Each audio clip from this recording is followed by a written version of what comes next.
Doctor. வணக்கம் sir. முதியவர்களுக்கு வந்து relationships வந்து கரெக்டாக மெயின்டைன் பண்ணணும், இப்போ பர்டிகுலராக அவங்க மென்டல் ஹெல்த்துக்குன்னு சொல்கிறீங்க. ஆனால் வயது ஆக ஆக அடுத்தவங்களோட பழகிறது அது வந்து ரொம்பவும் சிரமமாக இருக்கு இல்லைங்களா? மேக்கிங் ஃப்ரெண்ட்ஸ் அட் ஓல்ட் ஏஜ்ன்றது வந்து ஒரு இயலாத காரியம்ன்ற மாதிரி இருக்கு இல்லைங்களா? அப்போ எப்படி நம்ம ரிலேஷன்ஷிப் வந்து முதியவர்கள் மெயின்டைன் பண்ண முடியும்? நம்மளோட அணுகுமுறையை, நம்மளோட அப்ரோச்சை கொஞ்சம் ரிலாக்ஸ் பண்ணிடணும். ஸோ லெட்டிங் கோ. அஃப்கோர்ஸ் உங்களுக்கு உங்களோட ஏஜ் குரூப்பில் இல்லை ரொம்ப யங்கர் கொஞ்சம் விட்டு கொடுத்தல், அதுதான் லெட்டிங் கோன்னு சொன்னேன் நான்.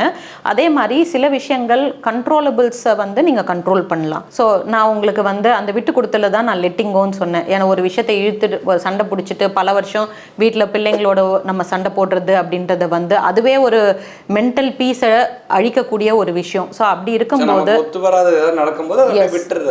அதை விட்டு கொடுத்த கண்டும் காணாமல் இருங்கன்னு நான் சொல்லலை. ஒரு லெவலுக்கு மேலே நம்ம தாமரை இலை மேலே நீர் போல இருக்கிறது நல்லது. உங்கள் பிள்ளைங்களோட சந்தோஷத்துக்காக ஒரு அடி தள்ளி நீங்கள் நின்று அவங்க வாழ்க்கையை வாழ விட்டுறணும். நம்ம இதைத்தான் பையிங் பீஸ் அப்படின்னு சொல்லுவாங்க. பையிங் பீஸ்ன்னு சொல்கிறது. ஏன்னா அது உங்களோட வயசான காலத்தில், ஏன்னா நம்ம கண்ட்ரோலில் இருக்கக்கூடிய விஷயங்கள் நம்ம கண்ட்ரோல் பண்ணலாம்.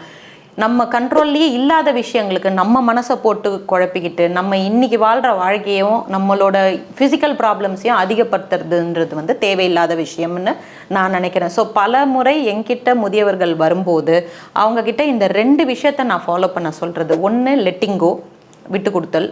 2வது கண்ட்ரோல் த கண்ட்ரோலபிள்ஸ்.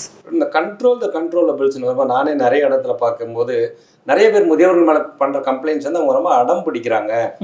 தன்னோட வழி தான் எதிர்பார்த்த மாதிரி தான் பண்ணணுன்றாங்க. அதுதான் இந்த கண்ட்ரோலிங்கில் வருங்க.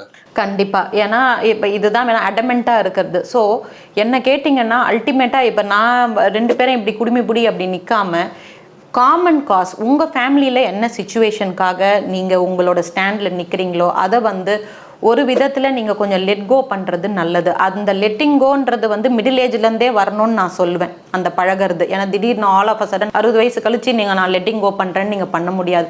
அந்த அணுகுமுறை. So it is for the bigger picture, for the greater cause, for the benefit of the ஃபேமிலின்னு நீங்கள் நினைக்கும் போது ஒரு சில விஷயங்களை இந்த மிடில் ஏஜில் இருக்கிற பிள்ளைங்களும் விட்டு கொடுக்க வேண்டி இருக்கலாம்.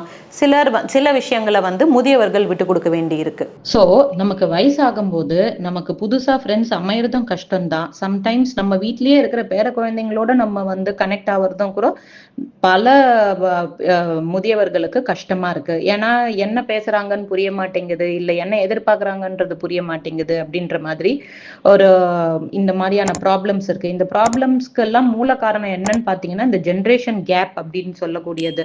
ஜென்ரேஷன் கேப்பே ஏன் வருதுன்னு கேட்டிங்கன்னா கால சூழல்ல நம்ம வளர்ந்தது முதியவர்கள் வளர்ந்தது ஒரு சூழலா இருக்கும். இப்போ நிறைய விஷயங்கள் வந்து எந்திரமயமாக்கப்பட்டது, ரொம்ப நிறைய டெக்னாலஜி அட்வான்ஸ்மெண்ட்ஸ் இருக்கிறதுனால பிள்ளைங்களுமே கூட ரொம்ப வீட்டில் யாருமே இல்லை, தாத்தா பாட்டி இருந்தாலும் ஃபோன்லேயே இருக்காங்க. இல்லைன்னா அவங்கள இக்னோர் பண்ணிட்டு ஒரு கேம்ஸ் விளையாடுறதோ இல்லைன்னா ஒரு ஃப்ரெண்ட்ஸை தேடி போறதோ இது மாதிரியான விஷயங்கள் ஏன் நடக்குதுன்னு கேட்டிங்கன்னா வீட்லயே இருக்கக்கூடிய முதியவர்கள் தாத்தா பாட்டியை வந்து யூஸ் பண்ணிக்காம இருக்கிறதுன்றது வந்து கரெக்டான விஷயம் இல்லை. ஏன்னு கேட்டிங்கன்னா நம்ம நாட்டில் ஒரு விஷயம் ரொம்ப ஸ்ட்ராங்கு, இந்த கம்யூனிட்டி பில்டிங். அதாவது ஒரு தெருவுல வாழ்றீங்க இல்லை ஒரு அபார்ட்மெண்ட்ல இருக்கீங்க அப்படின்னா அக்கம் பக்கத்துல யார் இருக்காங்க அப்படின்றதெல்லாம் நீங்க கட்டாயம் தெரிஞ்சுக்கணும். முன்னாடிலாம் அப்படி இருந்தது. ஒரு 20 இயர்ஸ் முன்னாடிலாம் நல்லாவே வந்து ஒரு ஸ்ட்ரீட் இருக்குன்னா அந்த ஸ்ட்ரீட்ல எதிர்க்க இந்த பக்கம் ஒரு 10 வீடு, அந்த பக்கம் ஒரு 10 வீடு யார் வாழ்றாங்கன்றதுலாம் நமக்கு நல்லா தெரியும். பட் இப்போ பெரிய ஹை ரைஸ் பில்டிங்ல போய் அபார்ட்மெண்ட் லிவிங்ல வாழும் போது நம்ம அதை தெரிஞ்சுக்க மாட்டேங்கிறோம். ஸோ ஏன்னா ஒருவேளை டிஸ்டர்ப் பண்றோமோ அப்படின்ற மாதிரி இருக்கும். அப்படிலாம் இல்லை. நீங்க ஏதோ ஒரு சமயம் கட்டாயம் யார் இருக்காங்க அக்கம் பக்கத்துலன்றது தெரிஞ்சுக்கணும். ஸோ அந்த கம்யூனிட்டி லிவிங்ன்றது வந்து ரொம்ப ரொம்ப இம்பார்ட்டன்ட். Number 2 family. இந்த ஃபேமிலி ஸ்ட்ரக்சர்ன்றது வந்து இந்திய கலாச்சாரத்துல வந்து அந்த ஃபேமிலின்றது வந்து ரொம்ப ரொம்ப இம்பார்ட்டன்ட்.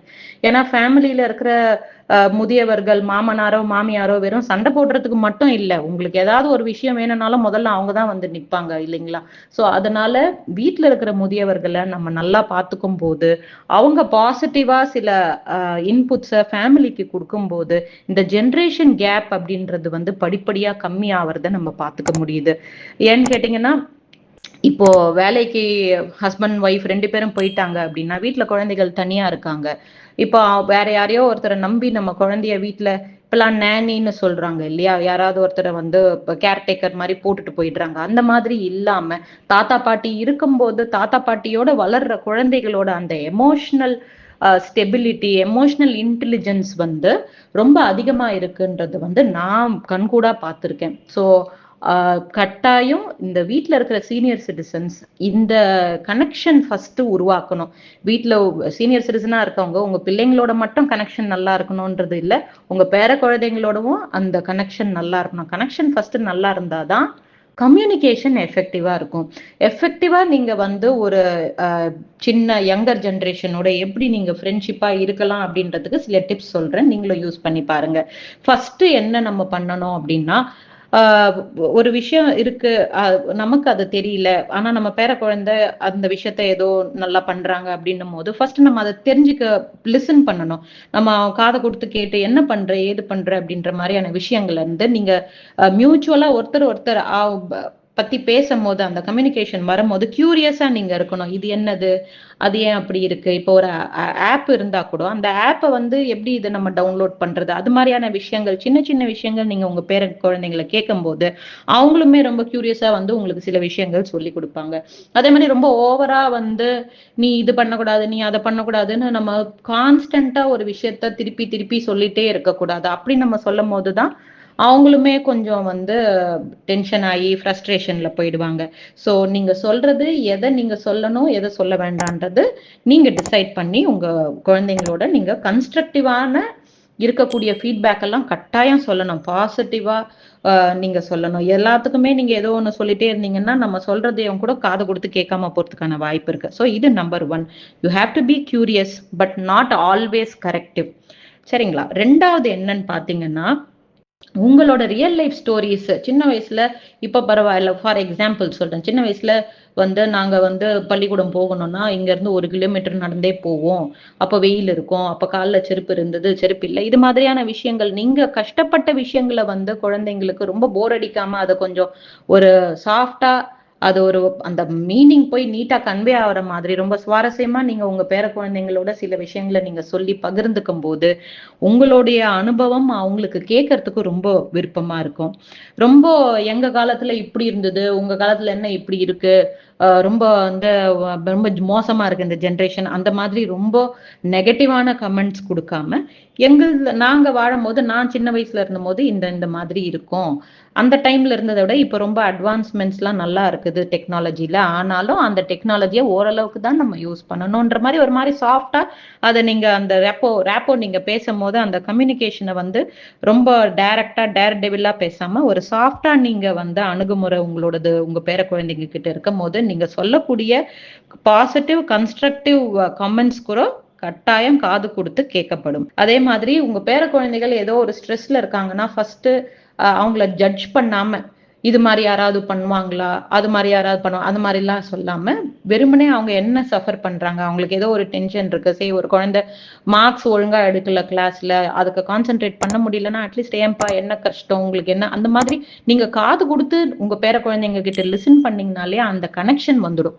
அதுக்கப்புறம் நீங்க எஃபெக்டிவா சாஃப்டா ஒரு அப்ரோச்ல சொல்லும் போது அந்த விஷயங்களும் கேட்கப்படும், டைரக்டா நீங்க சொல்லாம. அதே மாதிரி ஒரு கம்யூனிட்டி லிவிங்ல இருக்கீங்க, ஒரு அபார்ட்மெண்ட்ல இருக்கீங்க அப்படின்னா இந்த வாக்கிங் குரூப், யோகா குரூப், இல்ல book reading club, bhajans group, இது மாதிரியான விஷயங்கள்லாம் இப்ப நிறைய வந்துருச்சு லேட்டஸ்டா. அது மாதிரியான விஷயங்கள் நீங்க கட்டாயம் பார்க்கலாம். அதே மாதிரி வீக்கெண்ட் ஆனா குழந்தைங்களை, உங்க பேர குழந்தைங்களை நீங்க கோயிலுக்கு கூட்டு போறதோ இல்ல ஒரு பீச்சுக்கு கூட்டு போறதோ, அது மாதிரியான விஷயங்களை நீங்க பண்ணும்போது அந்த கனெக்ஷன் இம்மீடியட்டா உங்களுக்கு கிடைக்குது. இன்னொன்னு பாத்தீங்கன்னா சென்ஸ் ஆஃப் ஹியூமர்னு சொல்லுவோம். அதாவது எந்த ஒரு சீரியஸான விஷயத்தையும் நீங்க சொல்லக்கூடிய ஒரு ஒரு ஒரு அப்ரோச்ல, அந்த ஒரு டோன்ல வந்து அது ஈஸி ஆயிடும். எப்பவுமே ரொம்ப சீரியஸான விஷயங்கள் கூட காமெடியா நீங்க சொல்லும் போது, சொல்ல வர்றத கூட நீங்க காமெடியா சொல்லும் போது அந்த மெசேஜ் ஈஸியா குழந்தைங்களுக்கு போய் சேர்ந்துடும். டாக்டர், நீங்க சொல்றபடி அதாவது ஒரு மன அமைதி, ஒரு மென்டல் ஹெல்த் அப்படின்னா முதல்ல வந்து நமக்கு உணவு, அப்புறம் உடற்பயிற்சி, அப்புறம் வந்து நல்ல உறவு முறை, ரிலேஷன்ஷிப்ஸ், அதை எப்படி மெயின்டைன் பண்ணுறது அப்படின்னு சொன்னீங்க. பட் சில பேர்த்துக்கு இது எல்லாமே கஷ்டமாக இருக்கும், ஏன்னா சூழ்நிலையும் அப்படி இருக்கும் இல்லைங்களா? அப்படின்னா இந்த மாதிரியான ஒரு சூழ்நிலையில் நமது மென்டல் ஹெல்த்தை நம்ம நல்லபடியாக வச்சுக்கிறதுக்கு ஏதாவது மருந்து மாத்திரைகள் இருக்கா? ஸோ மருந்து மாத்திரைகள் எப்படின்னா டைரெக்டாக நம்ம இப்போ ஒரு மருந்து கொடுத்த உடனே நம்மளோட மூடு வந்து அப்படியே எலிவேட் ஆகிடும், அந்த மாதிரியான விஷயங்கள் இல்லை. மூட் எலிவேட்டர்ஸ்ன்றது இருக்குது, பட் தென் அது ரொம்ப எக்ஸ்ட்ரீமாக டிப்ரெஷனில் இருக்கிறவங்களேருந்து நம்ம புல் பண்ணுறதுக்காக நம்ம கொடுக்க வேண்டியது. பட் அது நீங்கள் கட்டாயம் உங்களோட சைக்காட்ரிஸ்ட் கன்சல்ட் பண்ணி தான் நீங்கள் எடுக்கணும். ஏன்னா அது நம்ம ஜஸ்ட் லைக் தட் ஸ்டார்ட் பண்ணிட முடியாது. நீங்கள் உங்கள் சைக்காட்ரிஸ்ட்டை பார்த்துட்டு உங்களுக்கு கவுன்சிலிங்லாம் கொடுப்பாங்க. அதுவும் எடுத்தவொடனே நேராக போட்டுற மாட்டாங்க, unless if it is severe. ரொம்ப சிவியர் டிப்ரெஷனில் நீங்கள் இருந்தீங்கனாலே ஒழிய உங்கள் சைக்காட்ரிஸ்ட்டும் உங்களுக்கு கொடுக்க மாட்டாங்க. பட் அதெல்லாம் ஜஸ்ட் லைக் தட் நம்ம எடுத்துக்க முடியாது. அது நீங்கள் கேட்டிங்கன்னா ஒரு எக்ஸ்பர்ட் சைக்காட்ரிஸ்டோட ஹெல்ப்போடு தான் நீங்கள் அதை எடுத்துக்க வேண்டியிருக்கும். பட் அதர்வைஸ் நீங்கள் அந்த மாதிரி உங்களுக்கு அந்த மருந்துகள் தேவையே படாத அளவுக்கு உங்களை நீங்கள் பார்த்துக்கணும் அப்படின்னு பார்த்தா சில வகையான உணவுகளை நீங்கள் சேர்த்துக்கும் போது, நான் சொன்ன இந்த கட் பிரெயின் ஆக்சஸ் கொஞ்சம் நல்லா ஸ்ட்ராங் பண்ணிக்கும் போது ஆட்டோமேட்டிக்காக உங்களோட மூடும் கொஞ்சம் பெட்டராக இருக்கும். நீங்கள் டிப்ரெஷனுக்கு போக மாட்டீங்க, இல்லை ஒரு ஆன்சைட்டிக்கு போக மாட்டீங்க, ஒரு டென்ஷனில் இருக்க மாட்டீங்க. ஏன்னா நீங்கள் டென்ஷன் சொல்லும் போதே நான் சொன்ன கார்டிசால் ஹார்மோன் அதிகமாகிடும். அளவுக்கு அதிகமாக இல்லை, அந்த ஒரு குறிப்பிட்ட நேரம் வரைக்கும் தான் கார்டிசால் அதிகமாக இருக்கும். சாயங்காலம் 6 மணிக்கு மேலே கம்மி ஆகிடணும். ஸோ ஈவினிங் ஆனால் குறைய வேண்டிய கார்டிசால் குறையாமல் அதிகப்படியாகவே இருந்தாலும் அது உங்களோட தூக்கத்தை கெடுத்துடும். ஸோ உங்கள் உடம்பு கெட்டு போகணுன்னா வாரத்தில் 7 நாள்னா 7 நாளில் நீங்கள் 5 நாள் ஒழுங்காக நைட்டு தூங்கலைனாலே உங்களோட மென்டல் ஹெல்த்து டேமேஜ் ஆக ஆரம்பிச்சிடும். அதனால் முதியவர்கள் பெரும்பாலும் என்கிட்ட வரவங்க தூக்கமே வரதில்லை டாக்டர். ஸோ நான் இன்னொரு முன்னாடி ஒரு ஸ்லீப் எபிசோடில் என்னென்னலாம் சாப்பிட்டா உங்களுக்கு தூக்கம் நல்லா வரும் அப்படின்றத பற்றி சொல்லியிருந்தேன். ஸோ அந்த சப்ளிமெண்ட்ஸ், ஹெர்பல் சப்ளிமெண்ட்ஸ் மருந்துன்னு நீங்கள் பொதுவாக கேட்டிருந்தீங்க. அதில் நீங்கள் பார்த்தீங்கன்னா உங்களோட இன்டகிரேட்டிவ் டாக்டரை பார்த்து இல்லை ஆயுஷ் டாக்டரை பார்த்து அஸ்வகந்தா, துளசி, அதே மாதிரி உங்கள் பிரெயினை கொஞ்சம் நல்லா ஸ்ட்ராங்காக, வயசானவங்களுக்கு தேங்காய் சொல்லியிருந்தேன் முன்னாடி ஒரு எபிசோடில். தேங்காயிலேருந்து அப்படியே கன்வெர்ட் ஆகி மீடியம் செயின் ஃபேட்டி ஆசிட்ஸ் கீட்டோன்ஸாக மாறும். அது ஒரு ஆல்டர்னேட் ஃபியூவல் உங்கள் பிரெயினுக்கு. சுகரை தவிர்த்து கீட்டோன்ஸ் உங்களுக்கு பிரெயின் ரொம்ப ஆவலாக அந்த ஃபியூவலை எடுத்துக்கும். ஸோ அந்த கீட்டோன்ஸ் சாப்பிட சாப்பிட வயசான காலத்தில் நம்ம அந்த தேங்காவை நீங்கள் ரெகுலராக உணவில் எடுத்துக்கும் போது வயசானவர்களுக்கு இந்த ஆல்சைமஸ் டிசீஸ் வரதில்லை, டிமென்ஷியா, மறதி, அந்த மாதிரியான அந்த நோய்கள்லேருந்து நம்மளை பாதுகாத்துக்க முடியும். அதே மாதிரி தேங்காய்னு வரும்போது பயங்கர கான்ட்ரவர்சி, அது ஹார்ட்டுக்கு நல்லதில்லை. இல்லை, அதெல்லாம் இப்போ டிஸ்ப்ரூவ் ஆயாச்சு. உங்கள் கொலஸ்ட்ரால் லெவல்ஸ் நல்லா கரெக்டாக இருக்கும் பட்சத்தில், நீங்கள் ரெகுலராக வாக்கிங் போகிற பட்சத்தில், நீங்கள் மசில்ஸை நல்லா ஸ்ட்ராங்காக வச்சுக்கிறீங்க, ரெசிஸ்டன்ஸ் ட்ரைனிங் பண்ணுறீங்கன்னும் போது இந்த தேங்காயை நீங்கள் உங்கள் பெனிஃபிட்டுக்கு நல்லா யூஸ் பண்ணிக்கலாம். மென்டல் ஹெல்த்துக்கு இந்த தேங்காய் ரொம்ப நல்லது. ஸோ இது மட்டும் இல்லாமல் முதியவர்களுக்கு அவங்களோட மென்டல் ஹெல்த்தை நல்லா ஸ்ட்ராங்காக வச்சுக்கிறதுக்கு, அப்படி இல்லைன்னா டிப்ரெஷனோ இல்லை ஆன்சைட்டியோ, அப்படி இல்லைன்னா ரொம்ப நாள் பட உங்களுக்கு தூக்கம் இருக்கிறது இல்லை ஒரு விதமான பயம் இருக்குது, இது இல்லை பாடி பெயின் இருக்குது, க்ரானிக்காக வந்து ஒரு உடல் அசதி, ஒரு டயர்ட்னஸ், இது மாதிரி இருக்கிறவங்களுக்கு இப்போ இந்த சிபிடி தெரப்பி அப்படின்னு ஒன்று இருக்குது. அதாவது காக்னிட்டிவ் பிஹேவியரல் தெரப்பின்னு சொல்லுவோம்.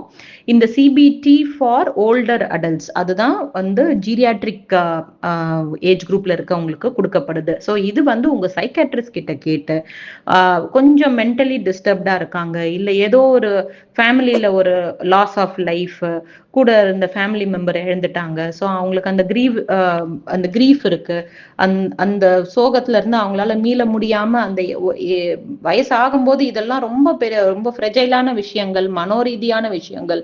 ஸோ அவங்களுக்கு இந்த காக்னிட்டிவ் பிஹேவியரல் தெரப்பி ரொம்ப ரொம்ப ஹெல்ப்ஃபுல்லா இருக்கு. பெரும்பாலும் பெரிய ஹாஸ்பிட்டல்ஸ்ல சைக்காட்ரி டிபார்ட்மெண்ட்ல இந்த சிபிடி தெரப்பி அப்படின்றது இருக்கு. இதை பத்தி கட்டாயம் எல்லாரும் தெரிஞ்சுக்கணும். முதியவர்களுக்கு கொடுக்கக்கூடிய cognitive behavioural therapy for older adults அப்படின்றத நீங்க கட்டாயம் உங்க சைக்காட்ரிஸ்ட் கிட்ட கேட்டு தெரிஞ்சுக்கலாம். ஸோ மருந்து மாத்திரைகள் எல்லாமே நமது மனநலத்தை நம்ம பாதுகாக்கணும்னு சொல்கிறீங்க டாக்டர். இப்போ ஆரம்பத்தில் கேட்ட கேள்விக்கே நான் திரும்பி வரேன். இப்போ நம்ம வெளிப்படையாக பார்க்கும்போது எல்லாருமே நல்லாவே இருக்கிற மாதிரி தான் நமக்கு ஒரு தோற்றம் வருது. ஸோ நமக்கு நம்மளுடைய மென்டல் ஹெல்த் நல்லா இல்லை அப்படின்னு தெரிஞ்சுக்கிறதுக்கு ஏதாவது அளவுகோல்கள் இருக்கா? அளவுகோல் அப்படின்றத விட நம்ம வந்து ஒரு ப்ரொஃபஷனல் ஹெல்ப் கேட்க வேண்டிய அளவுக்கு நம்ம இருக்கோன்றது எப்படி தெரிஞ்சுக்கிறது? ஸோ ஒரு பதட்டமா நீங்க உங்க வீட்டில் இருக்கிற சீனியர் சிட்டிசன்ஸோ இல்லை மிடில் ஏஜ்ல கூட இருக்கிறவங்க ரொம்ப பதட்டமா இருந்தாலோ, இல்லை தூக்கமே இல்லை, நைட் 2 மணி ஆகுது தூங்குறதுக்கு, இல்லை ஏதோ ஒரு கவலை, இல்லைன்னா எதுலேயும் ஒரு நாட்டம் இல்லாமல் இருக்கிறது, அதே மாதிரி முதியவர்கள் வீட்டில் அட்டென்ஷன் டெஃபிசிட், அது இன்னொரு சிம்டம், அண்ட் அது தவிர்த்து எதுலேயுமே ஒரு ஆர்வம் இல்லாமல் இருக்கிறது. ஸோ மென்டல் ஹெல்த்துன்னு நான் பேசும்போது இன்னொரு முக்கியமான ஒரு விஷயம் நான் சொல்ல வேண்டியது என்னென்னா, இந்த 60 வயசுக்கு அப்புறமா என்ன பண்ண போகிறோம் ரிட்டையர்மெண்ட்டுக்கு அப்புறமா இப்போது ஒர்க் பண்ணுறவங்க எல்லாருக்குமே சொல்கிறேன், ரிட்டையர்மெண்ட்டுக்கு அப்புறம் நம்ம என்ன பண்ண போகிறோம் அப்படின்றதுக்கு வந்து ஒரு பர்பஸ் அப்படின்னு நம்ம சொல்லுவோம். இந்த பிறவியோட பர்பஸ் என்ன? ஸோ இங்கே நான் வந்து டாக்டராக இல்லாமல் உங்களுக்கு வந்து ஒரு ஃபிலாசபர், ஏன்னா மெடிசன் இஸ் ஆல்சோ ஃபிலாசபி அப்படின்னும் போது வாழ்வியல் முறைகள், நம்மளுக்கு சித்த மருத்துவமும் சரி ஆயுர்வேத மருத்துவமும் சொல்லக்கூடிய இந்த வாழ்வியல் கலைகள், அதெல்லாம் நீங்கள் ஆர்ட் ஆஃப் லிவிங் நம்ம சொல்கிறோம் இல்லையா, அந்த வாழ்வியல் கலைகளை வந்து நீங்கள் ஒரு பைல் ஃபவுண்டேஷன் போடணும்னு நான் சொன்னேன். அது என்னென்னலாம் உங்களுக்கு மற்ற பில்லர்ஸ் எதெல்லாம் ஹெல்ப்ஃபுல்லாக இருக்கும்னா, நான் ஒன்று வந்து நியூட்ரிஷன் சொன்னேன், ஃபுட் ஃபார் மூடு, 2வது தூக்கம், 3வது உங்களோட ரிலேஷன்ஷிப்ஸ் நல்லா இருக்கணும், 4வது உங்களுக்கு மெடிடேஷன், 5வது உங்களோட பிராணாயமா. உங்களுக்கு அதிகப்படியாக ஆக்சிஜன் வயசாகிற பிரெயினுக்கு நீங்கள் பிராணாயமா வயசாக உங்கள் பிராணாயமா பண்ணுற அந்த டயத்தை வந்து நீங்கள் இன்னும் அதிகப்படுத்திக்கணும். ஏன்னு கேட்டிங்கன்னா, நீங்கள் அதிகப்படியாக பிராணாயமா பண்ண உங்கள் பிரெயினுக்கு அதிகப்படியான ஆக்சிஜன் போக போகுது. ஸோ உங்கள் பிரெயினில் இருக்கக்கூடிய அந்த நியூரான்ஸ்லாம் நல்லா ஃபுல் திறமைக்கு செயல்படணும் அப்படின்னு பார்த்தீங்கன்னா, உங்கள் பிராணசக்தியை நீங்கள் இம்ப்ரூவ் பண்ணி உங்கள் லங்ஸ் நல்ல கெப்பாசிட்டியில் ஃபுல் லங் கெப்பாசிட்டியோட, இல்லைனா லங் வீக் ஆக பார்த்தீங்கன்னா அவங்க ரொம்ப ஸ்ட்ரெஸ்ஃபுல்லாக இருப்பாங்க ஃபிசிக்கலாகவும். ஸோ லங்ஸை வந்து நம்ம பாதுகாக்கிறதும் ரொம்ப முக்கியம். இதெல்லாமே நான் சொன்ன ரெட் ஃப்ளாக்ஸை மைண்டில் வச்சுக்கோங்க. அதே மாதிரி இந்த விஷயங்கள் எல்லாமே ஒரு பைல் ஃபவுண்டேஷன் மாதிரி மற்ற பில்லர்ஸையும் நம்ம மென்டல் ஹெல்த்தை நம்ம ஸ்ட்ராங்காக வச்சுக்கிறதுக்கு மற்ற பில்லர்ஸும் நமக்கு தேவைப்படும். டாக்டர், இப்போ ஒருத்தங்க தங்களாலேயே சுய பரிசோதனை செஞ்சு நம்மளோட மென்டல் ஹெல்த் அவ்வளோ தூரம் நம்ம மோசமாக இருக்குன்னு தெரியாத ஒரு சூழ்நிலையில் சுற்றி இருக்கிறவங்க என்ன மாதிரி அவங்களுக்கு சப்போர்ட் பண்ணலாம்? எப்படி தெரிஞ்சுக்கிறது ஒருத்தவங்களுக்கு வந்து மென்டல் ஹெல்த் அவ்வளோ ஆரோக்கியமாக இல்லை, நம்ம அவருக்கு உதவணும் அப்படின்றத பக்கத்தில் இருக்கவங்க எப்படி தெரிஞ்சுக்கலாம்? ஸோ இது வந்து யாருக்கு வேணால் ஏற்படலாம். உங்கள் வீட்லேயே இருக்கிற முதியவர்களுக்கு ஏற்படலாம், அப்படி இல்லைனா உங்களை முற்றி இருக்கிற நெய்பர்ஸ்குள்ளே இருக்கிற வயசானவங்களுக்கும் ஏற்படலாம். நல்லா பேசிகிட்டு இருந்தார், திடீர்னு குவைட் ஆகிட்டார். நிறைய பேர் அவங்க நல்ல மன ஆரோக்கியத்தில் இல்லைன்றதே காட்டிக்கிறது இல்லை. ஸோ அந்த மாதிரி இருக்கிறவங்க நல்லா பேசிகிட்டு இருக்காங்க, அவங்க இல்லைனா அவங்க வந்து அவங்களா ஹெல்ப் கேட்குறவங்க, நீங்கள் சொல்கிற மாதிரி ஹெல்ப் கேட்காதவங்களை எப்படி நம்ம ஐடென்டிஃபை பண்ணுறது அப்படின்னா, அது ஒரு சிரமமான விஷயந்தான். பட் இருந்தாலும் நம்மளை சுற்றி முற்றி இருக்கிறவங்க கொஞ்சம் அவங்க சில வாட்டி நம்ம ரொம்ப சென்சிட்டிவாக, நம்மளை சுற்றி இருக்கிறவங்களுக்கு நம்ம சென்சிட்டிவாக இருந்தால் நம்மளை அவங்க முகத்தை வச்சே நம்ம கண்டுபிடிச்சிடலாம், ஏதோ சம்திங் இஸ் ராங், என்ன ஆச்சு ஏதாச்சுன்றதை கேட்கலாம். நல்லா பேசிகிட்டு இருந்தவங்க திடீர்னு பேசுறது இல்லை அப்படின்னாலோ, அப்படி இல்லைன்னா ரொம்ப தடுமாடுறாங்க, ரொம்ப தடுமாற்றம், வாக்கிங் போகிறாங்க ஒரு தாத்தா, அவர் வந்து தனிமையில் இருக்கார், அவர் டெய்லி தனியாகவே சுற்றிட்டு இருக்காரு வாக்கிங்கில். இப்போ நிறைய பேர் வந்து முதியவர்கள் ஹஸ்பண்ட் அண்ட் ஒய்ஃபாக இருக்கிற வரைக்கும் நல்லா இருப்பாங்க, பட் என்ன நினைப்பாங்க, அந்த பாட்டி போன மாதம் தவறிட்டாங்க, தாத்தா தனியாக இருக்காரு. அந்த மாதிரி இருக்கிறவங்கள நீங்கள் போய் ஐடென்டிஃபை பண்ணி அவங்களுக்கு ஒரு சப்போர்ட்டிவாக ஒரு கம்யூனிட்டியில், இதெல்லாம் ஒரு சோஷியல் ரெஸ்பான்சிபிலிட்டி என்ன கேட்டிங்கன்னா. ஸோ அந்த மாதிரி இருக்கிறவங்க பக்கத்து வீட்டு தாத்தா அவர் தனியாக இருக்காருன்னா அப்பப்போ போய் ஒரு செக்இன் பண்ணுங்கள், எப்படி இருக்கீங்க, நாங்கள் நல்லா இருக்கீங்களா அப்படின்னு. நம்ம தனித்தனியாக தீவாக இல்லாமல் இந்த மாதிரி இருக்கிறவங்க, தனிமையிலேயே இருக்கிறவங்க, யாராவது ஒரு முதியவர்கள் தனிமையில் வாடுறவங்கள நீங்கள் பார்த்தீங்கன்னா ஜஸ்ட் லைக் தட், அது நம்மளோட பிரச்சனை இல்லை, அது நம்ம குடும்பமும் இல்லை, நம்ம வீட்டோட தாத்தாவும் இல்லைன்னு நீங்கள் விட்டுட்டு போக வேண்டாம். ராதர் உங்களோட சோஷியல் ரெஸ்பான்சிபிலிட்டியை கொஞ்சம் இம்ப்ரூவைஸ் பண்ணினா அவங்கக்கிட்ட நீங்கள் எப்படி இருக்கீங்கப்பா, நல்லா இருக்கீங்களான்னு ஒரு வார்த்தை கேட்டிங்கன்னா கூட அதுதானே நம்மளோட மனித நேயம். ஸோ அதை நீங்கள் வந்து டெஃபினட்டாக பார்த்துக்கோங்க. நல்லா பேசிகிட்டு இருந்தவங்க திடீர்னு பேசுறது இல்லை, ஒரு மாதிரி ஒரு ஆழ்ந்த சிந்தனையிலேயே இருக்காங்க, தனிமையில் இருக்காங்க, எப்பயுமே யோசிச்சுட்டே இருக்காங்க. இது மாதிரியான விஷயங்கள்லாம் வந்து சட்டில் சயின்ஸ் நம்ம பிக் பண்ணுறதுக்கு. மிக அருமையான விளக்கங்கள் டாக்டர். அதாவது மன ஆரோக்கியம் எவ்வளோ முக்கியம், மென்டல் ஹெல்த் அப்படின்றது. ஸோ ஒருத்தங்களுக்கு வந்து மன ஆரோக்கியம் இல்லைன்னு அவங்களா உணர்ந்தாங்கன்னா அவங்க வந்து உதவியை கேட்கணும். நம்ம சுற்றி இருக்கிறவங்க யாராவது ஒரு மன ரீதியாக கஷ்டப்படுறாங்கன்னு நமக்கு தெரிஞ்சால் நம்மளும் போய் உதவணும் அப்படின்ற எண்ணம் இந்த வீடியோ பார்க்குறவங்களுக்கு நிச்சயம் கட்டாயம் சார். ஏன்னா நாளைக்கு நம்மளே வந்து நீங்கள் சொன்ன செகண்ட் கேட்டகரியில் நம்மளே கூட விக்டிமாக இருக்கலாம். நமக்கு நாளைக்கு இன்றைக்கி எல்லாமே இருக்குது அப்படின்றதுனால நம்ம அதை கண்டும் காணாமல் போக வேண்டாம். என்ன கேட்டிங்கன்னா அதுதான். ஏன்னா நாளைக்கு நம்மளே கூட அந்த பொசிஷனில் போக மாட்டோன்றதுக்கு உத்தரவாதம் இல்லை. அதனால் எப்போவுமே தனிமையில் இருக்கிற எந்த ஒரு முதியவர்களையும் ஜஸ்ட் லைக் தட் நீங்கள் கேட்குறதுனால ஒன்று, அவர் ஒரு எக்ஸ்ட்ரா 5 நிமிஷம் பேசினா இட்ஸ் ஓகே, அந்த மாதிரி நீங்கள் கொடுக்கும்போது நமக்கும் தெரியாமல் நம்ம ஒரு பாசிட்டிவான ஒரு விஷயங்களை நம்ம கம்யூனிட்டியில் செய்வோம். அது நமக்கும் உதவியாக இருக்கும். அதே மாதிரி நடுத்தர வயதில் இருக்கிறவங்க அவங்களோட முதுமையில் அவங்களோட மனநலத்திற்கு இப்போத்துலேருந்து ஸ்டெப் எடுக்கணும், கட்டாயம் எடுக்கணும். அதில் நான் ஏற்கனவே உங்களுக்கு இந்த ஃபுல் எபிசோட்லேயும் அங்கங்கே நீங்கள் என்னென்னலாம் பண்ணலான்னு நான் சொல்லியிருந்தேன், அதெல்லாம் கட்டாயம் பண்ணணும். இந்த காணொளி நிச்சயமாக எல்லோருக்கும் பயனுள்ளதாக இருக்கும். Thank you sir. நன்றி சார். பூங்காற்று இது நாளைய நல்வாழ்வுக்கான வழிகாட்டி.